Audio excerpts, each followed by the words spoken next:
أعوذ بالله من الشيطان الرجيم. بسم الله الرحمن الرحيم. الرحمن علم القرآن، خلق الإنسان علمه البيان. الشمس والقمر بحسبان، والنجم والشجر يسجدان. والسماء رفعها ووضع الميزان. صدق الله العظيم.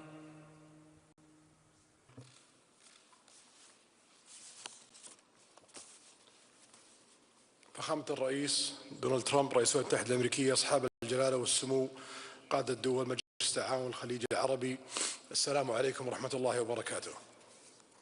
يسرنا اليوم باسم سيدي خادم الحرمين الشريفين الملك سلمان بن عبد العزيز آل سعود أن نرحب بكم في المملكة العربية السعودية، وننقل لكم تحيات وتمنيات حفظه الله بنجاح أعمال هذه القمة. يأتي اجتماعنا اليوم بفخامة الرئيس دونالد ترامب امتدادا للعلاقة التاريخية والشراكة الاستراتيجية بين دولنا والولايات المتحدة الأمريكية التي نمت وتطورت خلال العقود الماضية لتصبح نموذجا للتعاون المشترك، وتعكس هذه القمة حرصنا على العمل الجماعي لتعزيز علاقاتنا وتوسيع شراكاتنا الاستراتيجية وتطويرها لتلبي تطلعات دولنا وشعوبنا. ولقد أكدت القمة الخليجية الأمريكية التي عقدت مع فخامة الرئيس دونالد ترامب في عام 2017 أهمية تعزيز أمن دول مجلس التعاون الخليجي العربي وحماية مصالحه ومكافحة الإرهاب والقضاء على تنظيماته، وتعزيز القدرات العسكرية والأمنية والدفاعية لدول المجلس، وتصدي لمختلف التهديدات ومواجهة التحديات الإقليمية والدولية برؤية مشتركة لتحقيق الأمن والاستقرار الإقليمي والدولي. أصحاب الجلالة والفخامة والسمو، إن دول مجلس تشارك الولايات المتحدة الأمريكية إيمانها بأهمية الشراكة الاقتصادية والتعاون التجاري، وتعد الولايات المتحدة الأمريكية شريكا تجاريا واستثماريا رئيسيا لدولنا، حيث بلغ الحجم التبادل التجاري بين دول مجلس التعاون والولايات المتحدة الأمريكية في عام 2024 قرابة 120 مليار دولار أمريكي. ونتطلع لاستمرار العمل مع الولايات المتحدة الأمريكية لتبادل التجاري وتقوية العلاقات الاقتصادية وفتح آفاق جديدة للاستفادة من الفرص والتعاون في جميع مجالات بما يحقق مصالحنا المشتركة. أصحاب الجلالة والفخامة والسمو، إن المستقبل الذي نتطلع عليه من خلال تحقيق أهداف التنمية المستدامة يتطلب وجود بيئة مستقرة وآمنة، ونحن مدركون حجم التحديات التي تواجهها منطقتنا، ونسعى معكم فخامة الرئيس وبالتعاون مع أشقائنا في دول مجلس التعاون الخليجي لوقف التصعيد في المنطقة وإنهاء الحرب في غزة وإيجاد حل دائم وشامل للقضية الفلسطينية وفقا لمبادرة السلام العربية والقرارات الدولية ذات الصلة بما يحقق الأمن والسلام لشعوب المنطقة. كما نؤكد دعمنا لكل ما من شأن إنهاء الأزمات ووقف النزاع بالطرق السلمية، ومن هذا المنطلق تستثمر المملكة في تشجيع الحوار بين الأطراف اليمنية والوصول إلى حل سياسي شامل في اليمن، وسنواصل جهودنا لإنهاء الأزمة في السودان من خلال منبر جدة الذي يحظى برعاية سعودية أمريكية، وصولا إلى وقف إطلاق نار كامل في السودان. ونؤكد إلى أهمية احترام سيادة الجمهورية العربية السورية ووحدة أراضيها، وضرورة دعم الجهود التي تبذلها الحكومة السورية الرامية لتحقيق الأمن والاستقرار. وبهذا الصدد نود نشيد بالقرار الذي اتخذه فخامة الرئيس دونالد ترامب بالأمس بإزالة العقوبات عن الجمهورية العربية السورية الشقيقة، مما سوف يرفع معاناة الشعب السوري الشقيق ويفتح صفحة جديدة نحو النمو والازدهار. ونجدد دعمنا التي تقود فخامة الرئيس اللبناني والحكومة اللبنانية لإصلاح المؤسسات وحصر السلاح بيد الدولة والمحافظة على سيادة لبنان وسلامته. ونرحب باتفاق وقف النار بين باكستان والهند، ونأمل أن يسهم ذلك في احتواء تصعيد وعودة الهدوء بين البلدين. وفيما يتعلق بالأزمة الأوكرانية نؤكد على استعداد المملكة لمواصلة مساعيها الرامية للوصول إلى حل سياسي لإنهاء الأزمة الأوكرانية، ونرحب بجهود فخامة الرئيس دونالد ترامب ومساعيه لإنهاء هذه الأزمة الذي يوليها فخامته اهتماما بالغا. وتؤكد قمتنا اليوم الحرص على استمرار التعاون والتنسيق تجاه القضايا الإقليمية والدولية، إيمانا منها بأهمية ذلك في إرساء الدعم والأمن والاستقرار في المنطقة والعالم. وفي الختام نتطلع إلى أن تسهم هذه القمة لتحقيق مستهدفاتها المشتركة بما يحقق مصالح النمو والرخاء لشعوبنا والتقدم. شكرا فخامة الرئيس، والآن أعطي الكلمة لفخامة الرئيس.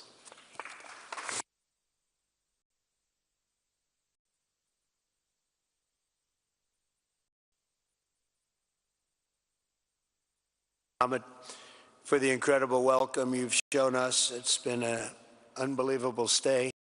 He's a very special man. I also want to thank the other leaders here today, including friends from United Arab Emirates, Qatar, Oman, Kuwait, Bahrain, all friends. As I said in my address last night, the Gulf nations are at the forefront of creating a stable, peaceful, and prosperous Middle East. And I have to say that I've seen such progress. It's really incredible. I've also seen great unity and friendships. I've spent a little time with you just before this, and I've seen tremendous unity, tremendous friendship, and the whole world is watching the Middle East, and many are watching with envy. You have something very special going on. Incredible opportunities are within reach for this region. If we can simply stop the aggression from a small group of pretty bad actors. The Biden administration created havoc and bedlam by basically being incompetent, but by empowering Iran and its proxies, sending them billions of dollars, billions and billions of dollars, senselessly. I couldn't believe it to watch. One of the reasons I said, let's do this again. But what they did was so bad while turning his back on the Gulf allies. Those days are over. Everybody at this table knows where my loyalties lie, always have. They'll never waver, never. And we'll stand with our friends and partners, and we'll confront the aggression that threatens us all. I want to make a deal with Iran. I want to do something if it's possible. But for that to happen, it must stop sponsoring terror, halt its bloody proxy wars, and permanently and verifiably cease its pursuit of nuclear weapons. They cannot have a nuclear weapon. I don't imagine there's anybody at this table or anybody in this room that would say they can. I'm strongly urging all nations to join us in fully and totally enforcing the sanctions that I just placed on Iran, and we also place secondary sanctions, which are in certain ways even more devastating. Iran, as you know, had no money when I left office. They were broke. They had no money for Hamas. They had no money for Hezbollah. There was no attack. There was no thought of attack. There would have been no attack if I were president. But bad things happened in that election. And I said, let's do it again. And by doing it again, it became much more historic. It's a much more historic election, much more powerful election. And we have a mandate. We won every swing state. We won by millions of votes. We won 2,750 districts. We call them districts. Out of a total, if you look at the number, it was 2,750 to 505. The whole map was red, red meaning Republican. So I will say recently we launched strikes on more than 1,100 Houthi targets in Yemen, as you know. And last week they agreed to stop. They don't want to be targeting our commercial ships anymore. And they said, that's enough, that's enough. We did about 52 days, 52 nights. It didn't end. We just put in a budget of $1 trillion. It's our biggest budget, military budget we have ever put in. And the United States is very, very strong right now. It's amazing. In a short period of time, we've been there 100 days. And in a short period of time, we've done what a lot of people don't do in 4 years. We're a hot country, just like you're a hot area. And we're going to keep it that way. In Gaza, my administration shares the hope of so many in this region for future of safety and dignity of the Palestinian people. But that cannot happen as long as Gaza's leaders take delight in raping, torturing, and murdering innocent people. Can't have it. I greatly appreciate the constructive role that the leaders in this room have played in trying to bring the terrible conflict to an end, including by helping secure the release of American hostage Edan Alexander. It was a big day yesterday, a very important day. I was told just before I left that they were going to be releasing Edan. We thought Edan was dead 3 weeks ago. They said Edan was no longer living. And it was a very, very good thing. Ultimately, all hostages of all nationalities must be released as a stepping stone to peace, and I think it's going to be happening. A lot of things are happening. A lot of very positive things are happening on every front. With the support of leaders in this room, and they're great leaders, you are.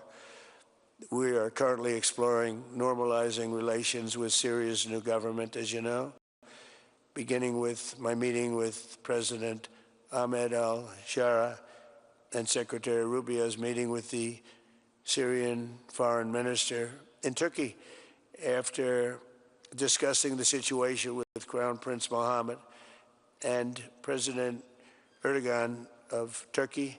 I am also ordering the cessation of sanctions against Syria to give them a fresh start. It gives them a chance for greatness. The sanctions were really crippling, very powerful.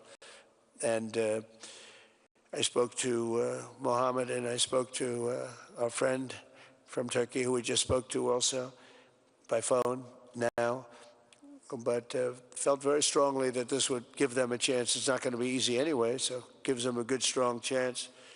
And it was my honor to do so. So we will be dropping all of the sanctions on Syria, which I think really is going to be a good thing. And it actually, we made a speech last night, and that was the thing that got the biggest applause from the room. We had a very crowded room with thousands of people, and the statement that got the biggest applause was dropping the sanctions on Syria.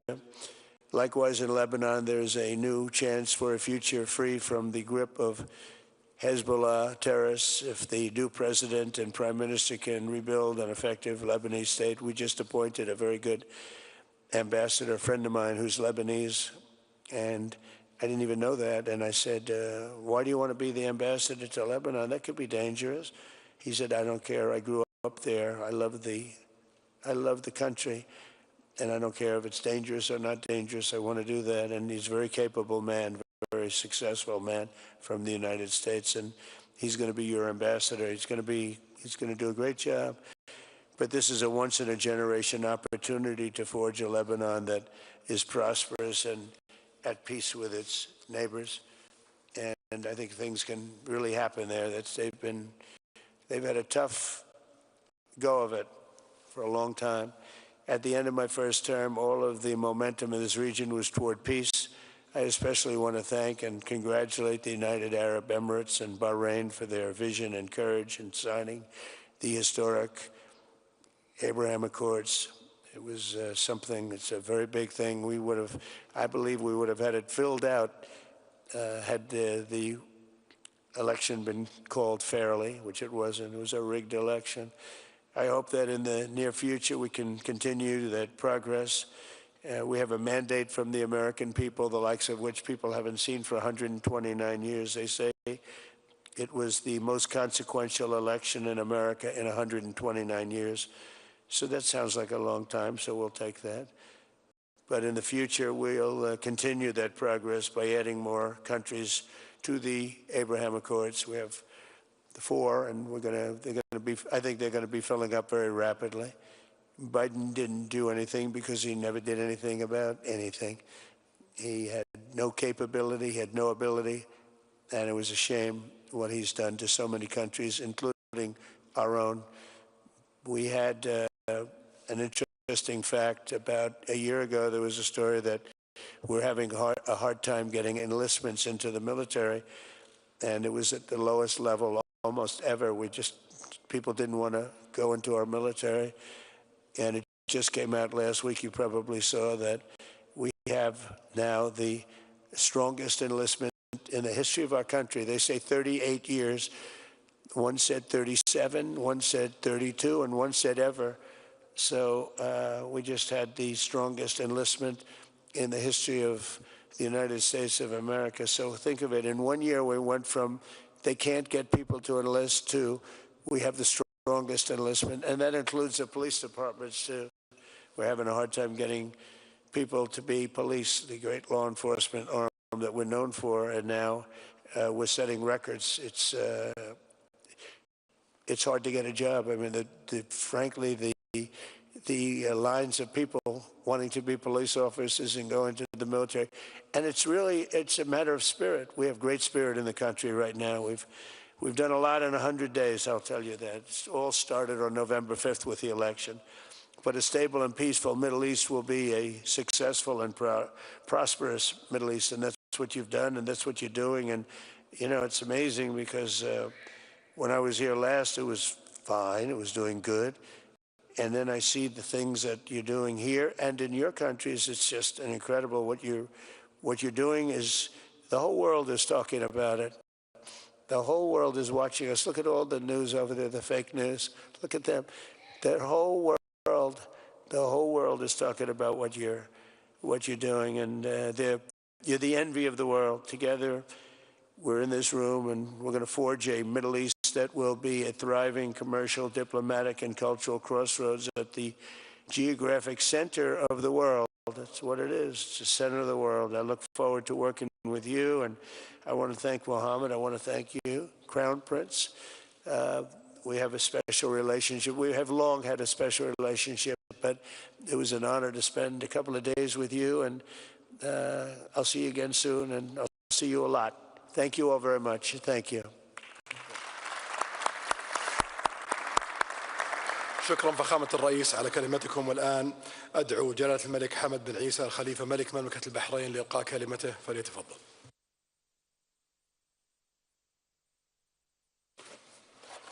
شكرا سمو الأمير. بسم الله الرحمن الرحيم. أصحاب الجلالة والفخامة والسمو، السلام عليكم ورحمة الله وبركاته.